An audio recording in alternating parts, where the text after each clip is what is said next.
It's the end of the day with Ray. Hello, my friends. Hey, today I want to talk about the resellers and how I see the reseller community being impacted by the disruptions going on in the distribution channel. So without any further ado, let's jump on the Sharp Interactive board. I got my magic pen in my hand. And folks, let's talk about the landscape right now. And if you look on my board here at the very top, let me get my board working. At the very top, I have end user. And I put them at the top because that's where the end users need to be, on the top of our minds, regardless of what channel we're in. If we don't stop listening to nonsensical hype and chasing pipe dreams, and we need to be listening to the end user, because the end users are telling us where they're going, right?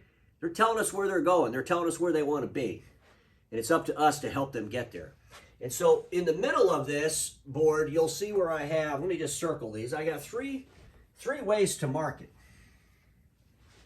So I realize there's more ways to market, but I'm talking about resellers that are in the IT services community, resellers that are in the print community that are transitioning into IT services, because no one logically alive today would believe that you're going to be able to have a print deliverables business, for very much longer, right? We all know that.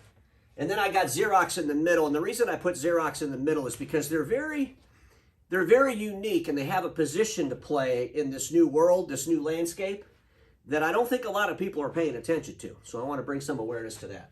So we all know that I see Xerox as really the largest dealer in the world.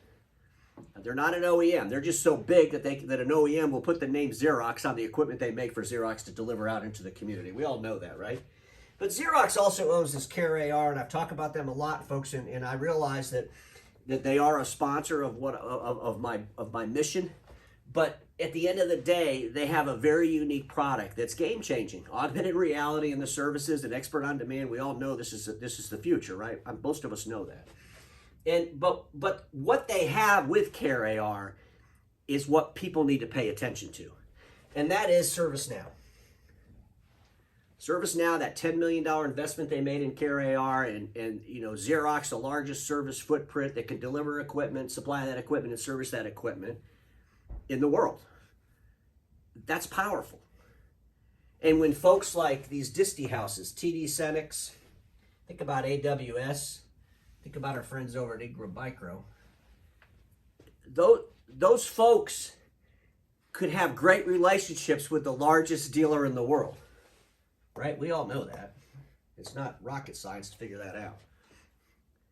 As the OEMs start moving all of their equipment through distribution houses, which is what I believe will happen, no OEM is going to deliver equipment to resellers on their own much, much longer.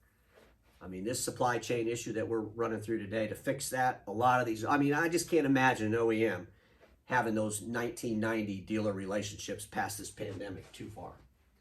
And so if you think about these other service providers. So we talked about Xerox, and by the way, that ServiceNow platform is a big, big threat to ConnectWise. The largest PSA tool out in the marketplace, I see ServiceNow as a huge threat to them. ServiceNow is actively talking to IT service providers, and ServiceNow is a pretty big company that could do some pretty disruptive things, right? I think it's extremely disruptive, them just getting involved with Xerox. That brings a lot of capabilities to Xerox. In the future of what Xerox looks like as print continues to decline. But think about our friends over at Marco, and I'm using Marco as an example because I put together that video not too long ago where I talked about 4 of these mega dealers all coming together, forming one big giant mega dealer, and let's call that Marco. Whether they do that or not, it's irrelevant. But I want you to think about a company like Marco that's really transitioned quite well. They're a print business. They do IT services. Yes, print is still a very big part of their business, but every day Marco realizes that all those customers with all those print devices are going to print less, and they're going to print less every day forward, right? But they transition into this broader deliverable of IT services. Think about what Marco can do as it continues to grow, or if it really comes true where a lot of these mega dealers roll up together, whether they call it Marco or not. But what could that entity do with folks like TD SYNNEX? What could that entity do with our friends over at Ingram Micro?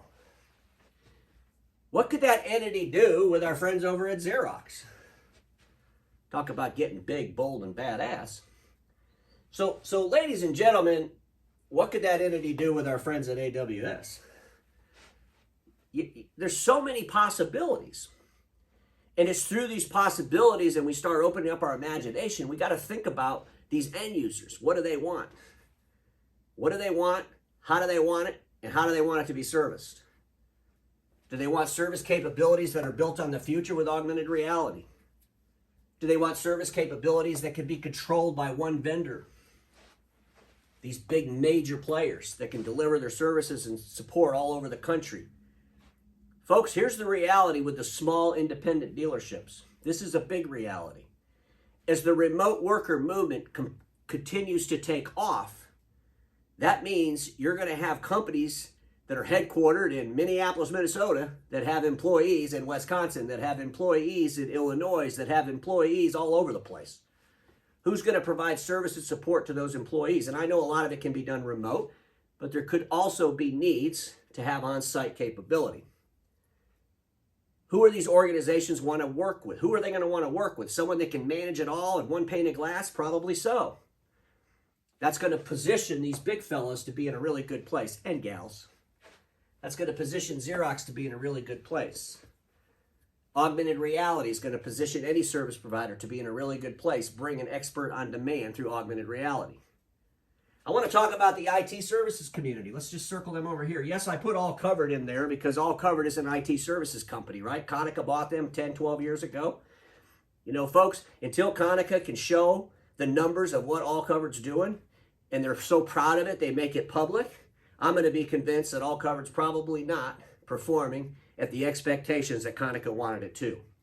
And we all know that Konica is going to get rid of their direct operations, right? I'm the one that's predicting that.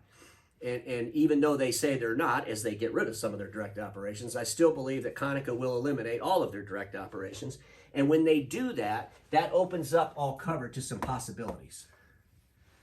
Remember when I was talking about the mega dealers all coming together and I suggested that they go out to Konica and say, let us have your direct operations?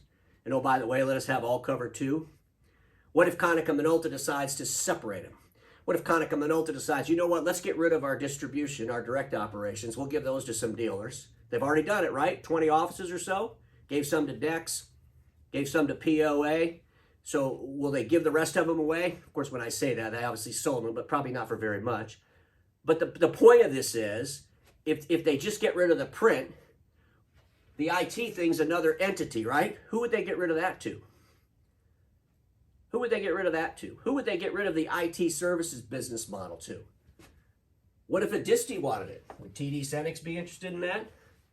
Would Ingram Micro be interested in that? Folks, there is so many possibilities at stake here, and this is why we got to pay attention to who our vendors are. We got to pay attention to who our OEMs are, and we have to start talking to these disties houses. Folks, we need to have serious conversations with the distributors. Serious conversations with the distributors. This has to happen now, you know. So just think about what I'm talking about here today because, you know, the bottom line is the OEMs are going to make a pivotal shift. We all know they're going to go through distribution. Distribution houses are getting pretty powerful when they're $50, $60 billion companies. HP, I got them down here as an OEM because to me they're the largest threat to the independent community. Because they are a commodity player. They've been selling, you know, low-end inkjet type printers. They're bragging about all these crazy subscriptions they're selling, but those are all low-end dollars. No reseller wants to play in that space. You know, they wanted to disrupt the A3 marketplace around print. That's questionable at best. And the reality of it is you got dealers today giving them all kinds of data through that Amplify thing, which you know I'm not a big fan of. So as these distributor houses move into managed cloud services and managed services and IT services, how are they going to get there? Who's going to help them get there? And how is that going to affect the landscape of the resellers? How's it going to affect the landscape of the resellers? How are the print OEMs going to consolidate and who are they going to partner with? You know, which OEM is going to realize the value of Xerox and say, okay, will you sell our stuff? We got an agreement with you. And I know there's some people still talking about Fuji and all that. I'm going to do a separate episode on that because I think Fuji's going to do what they did with film. They're going to get out. They're not going to double down. They just haven't told anybody yet. But ladies and gentlemen, there's a lot to think about as the disruption between these distie houses continues. Ingram Micro just made an announcement yesterday that they've sold off some of their assets. And I'm going to talk a little bit about that next week. They sold off some e-commerce assets. So, folks, dealers, the friends of mine that live in that document imaging channel, we need to start paying attention to the damn end user. I want all of you in the document imaging channel to tune in to tomorrow's Fireside Chat, because I'm going to talk to you about something, and I want to do it in a Fireside Chat because it's going to be a tough conversation, but I'm going to talk to you about these end users and some of the nonsense that's confusing you about what those end users want. So just think about the distribution houses, pay attention, start asking some questions, because everybody watching me knows this. Status quo is the killer of all that'll be invented. Don't get stuck in status quo, and I'll see you all tomorrow.